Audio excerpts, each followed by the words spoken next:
Early one morning, Gordon's fire would not light. "I don't know what's wrong," sighed the firelighter. "There must be gremlins about." "What are gremlins?" asked Percy. "I've heard that they're little green men who play tricks," replied Thomas. "Can we find one?" "Pah!" said James. "Gremlins don't exist. They're just an excuse when things go wrong. If Firelighter says there are gremlins, there are." "Ha!" snorted James.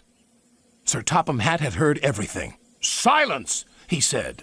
"I am expecting a VIP, a very important person today. She has heard that all my engines are really useful. Please prove it."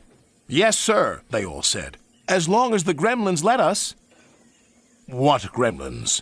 "The ones in Gordon's fire, sir. That's why he's not ready yet." "I'll see about that," thundered Sir Topham Hatt. And he did. "Gordon, I expect you to be on your best behavior today. You are to pull the special coach for my special visitor. But no high speeds, please. She won't like that." Gordon was proud and pleased. He was waiting for his special coach when Percy puffed in with some freight cars. "What's the matter, Gordon? You're late." "Driver says there's gremlins in the turntable," replied Gordon. "They must be everywhere," squeaked Percy. At last the turntable was mended, and Gordon puffed away with the special coach. He was soon working hard to make up for lost time. After he arrived at the station, Sir Topham Hatt became concerned. "Where's Thomas?" he wondered. "He's supposed to be bringing my visitor from the docks." "Huh," huffed Gordon. "Thomas isn't really useful if he's late." But it wasn't long before Thomas arrived. "I'm sorry.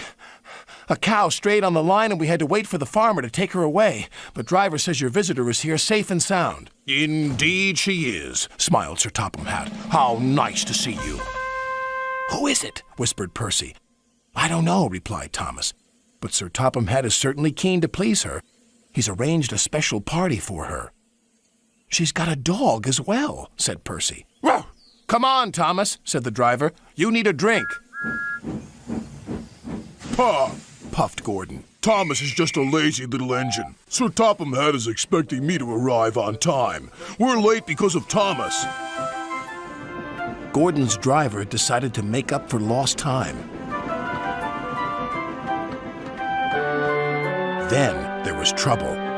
"I think we better slow down. This is an old line and could make things uncomfortable for the VIP."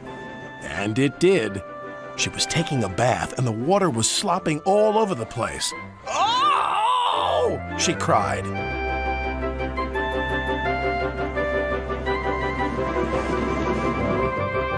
Gordon was very relieved to reach his final destination, where Thomas was waiting to collect Sir Topham Hatt and his special visitor. He blew an extra long whistle. This frightened the visitor's dog so much that he fled from the station and ran into a field where a bull was grazing.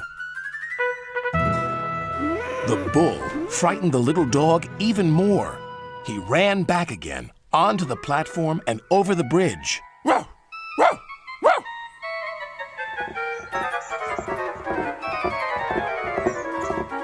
He didn't stop until he jumped straight into Thomas's cab.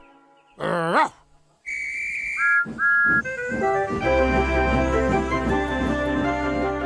But he had a wonderful ride, all the way to the docks. "What's the dog's name?" asked the fireman. "Well, after today's events, I think I'll rename him Gremlin," Sir Topham Hatt chuckled. "In that case, I've met one at last. Ha ha!" "Excuse me, sir, but who is your very important visitor?" "Why, didn't I tell you? This lady is my mother, and she agrees with me. You are indeed really useful engines, and my mother, of course, is always right." Ha ha ha ha!